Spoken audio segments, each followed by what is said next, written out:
Does your day-to-day sometimes feel less like, well, living and more like you're just running a program, just Really? going through the Uh-huh. motions? That feeling of being stuck on repeat. Exactly. Today, we're going deep into some pretty provocative stuff from a source called Excerpts from Unplugging from the Matrix, a blueprint for freedom. Quite a title. It is.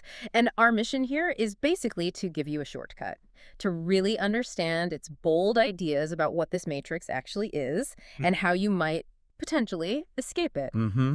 And just a reminder, as always, we're breaking down the source's perspective for you. We're not necessarily saying we agree, but exploring the concepts it puts forward. Right. And it wastes no time, does it? It hits you immediately saying you were not born to wake up, scroll, eat garbage, work 9 hours, scroll again, binge, sleep, and repeat. Straight out of the gate, it challenges that whole idea of normal. Definitely. It taps into that feeling that maybe there's something more. Okay, so let's unpack that term, the Matrix. When the source uses it, we're not talking sci-fi movies, are we? No, not at all.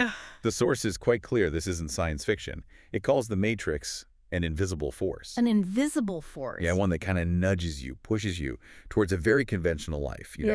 Play safe, go to college, get a job. The standard path. Exactly. Yeah. Work 40 years, retire broke, be nice, be normal, consume, obey, shut up. That whole package. Wow, okay. And what's really interesting is how it makes it personal. It says the matrix is your social circle, it's your debt, it's even your self-doubt. And comfort. Didn't it mention comfort too? Yes, surprisingly, even comfort can be part of it, according to this source. Things that keep you from striving. It really brings it home, doesn't it? Makes it less abstract. But then it gets, well, even more intriguing. The source talks about a they. Ah, yes, they. It claims they don't want you powerful, they don't want you wealthy, they don't want you questioning the system. Who exactly is they? Well, the source doesn't really name names, like a specific cabal or anything. It seems to mean more like the prevailing system, conventional wisdom, societal norms. The general narrative we all absorb. Right. The narrative that keeps people predictable. It suggests that basically everything you've been told about money, success, fitness, relationships, it's all backwards. Backwards? How so? Well, for example, it says, they teach you to fear risk. But this blueprint argues the real risk. The truly scary thing is staying average, being realistic. It even says the real risk is dying with potential buried in your bones. Wow, potential buried in your bones. That's quite a line. It really reframes safe versus risky. Completely flips it. And this connects to how the source views hard work, right? That intense work ethic, like working 14-hour days, skipping social stuff to grind. Exactly. Or hitting the gym at 5 a.m. The source points out that when you do that, people often call you crazy. Right. I've heard that. But according to this blueprint, that label isn't right. It suggests they're just scared. Scared? Scared of what? Scared of someone breaking the mold, maybe. Scared of what you represent or what you might achieve because it's different from their path. It's like an unconscious defense. Interesting perspective. So, okay, we've defined the problem, according to this source. What about the solution? How does it suggest you, the listener, actually unplug? What are the steps? It lays out 4 key actions.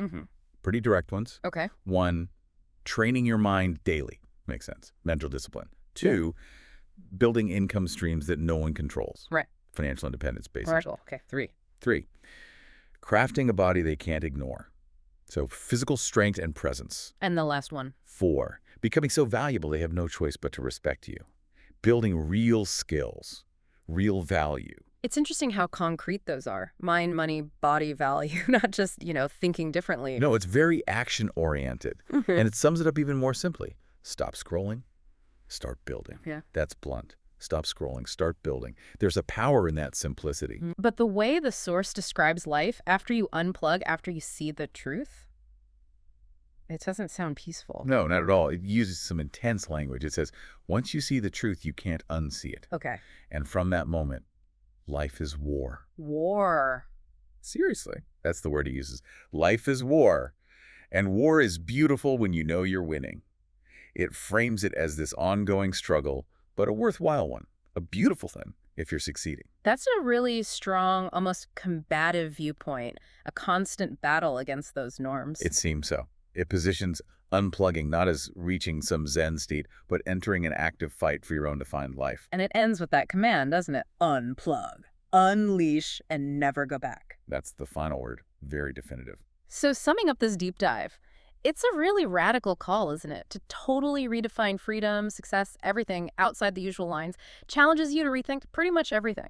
Absolutely. And it leaves you with a potent thought. Circling back to that idea of struggle, the source implies freedom is earned. So maybe the final thing for you to consider is, what does earned freedom really mean? What kind of personal battles, what kind of wars might actually be beautiful for you to win?